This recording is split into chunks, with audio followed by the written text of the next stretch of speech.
அனைவருக்கும் அன்பு மிகுந்த வணக்கம். செல்வராமாயணம் என்னும் இலக்கண பாடல்களும் இலக்கிய சுவையும் கொண்ட புதிய ராமாயண காவியத்தை புனைய வைத்த என் இறைவன் ராமனை நன்றியுடன் வணங்கி மகிழ்கிறேன். செல்வராமாயணம் பருவம் 3 அயோத்தி பருவம், காலம் 8 பரதன் காலம். கண்ணியமாய் ராமன் ஏற்க மறுத்த ஆட்சியை புண்ணியம் என்று கருதி ஏற்றுவிட மாட்டேன் என்று பரதன் கூறுதல். பாடல் எண் 1029.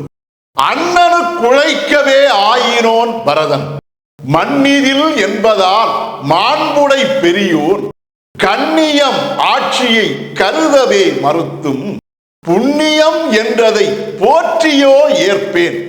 இதுவே 1029வது பாடல். இந்த பாடலுக்கான விளக்கத்தை காண்போம். அண்ணனு குழைக்கவே ஆயினோன் பரதன் என்ற முதல் வரிக்கான விளக்கம், என்னுடைய அண்ணன் ராமனுக்கு உழைப்பதற்காகவே, அவன் இடக்கூடிய கட்டளைகளை நிறைவேற்றுவதற்காகவே இந்த உலகிலே பிறந்து வந்தவன் இந்த பரதன்.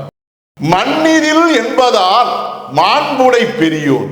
அவ்வாறு இந்த மண்ணிலே என்னுடைய தமையனுக்காகவே பிறந்து வந்த பரதனாகிய யான், மாண்பு என்கிற பெரும் நற்பண்புகளை கொண்டிருக்கக்கூடிய என்னுடைய தமையனாகிய மூத்தவன் கண்ணியம் ஆட்சியை கருதவே மறுத்தும், அவன் கொண்ட கண்ணியம் மிகுந்த நற்குணங்களால் அவன் என்னுடைய தந்தையின் சத்தியத்தை காப்பதற்காகவே தனக்கு உரிமை உள்ள இந்த நாட்டை அவன் ஏற்க மறுத்து வனத்தவ வாழ்க்கையை மேற்கொள்வதற்காக தண்டக வனத்துக்கு சென்றிருக்கிறான்.